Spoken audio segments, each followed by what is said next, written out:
Hey guys, it's Cliff with Induction Innovations. We're back today with a quick tip about our Mini-Ductor series and how to properly secure your coils. We're going to talk about our Mini-Ductor II, Venom, and Venom HP, showing you how to properly insert your coils so you're ready to go. Starting off with our flagship, the Mini-Ductor II, we're going to first unscrew the thumb screws on each side of the unit. Once those thumb screws are unsecured, we're going to insert our coil into each of the guide holes.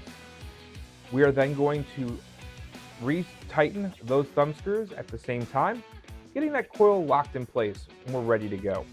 Now, good rule of thumb, after we've heated our application, we want to go back and double check those coils because those thumb screws can sometimes come loose from vibrations.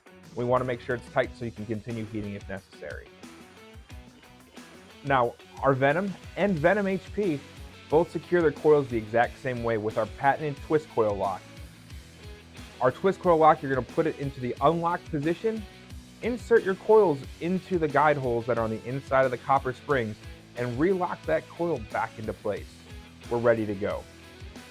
Now, our Venom HP, we're going to demonstrate how to properly insert one of our thin wall coils. That thin wall coil will insert the same way as our other preformed coils do, right on the inside of those springs. We're going to relock that twist lock right back into position, and now you're ready to go. And remember guys, do it better, do it faster, do it safer with Induction Innovation.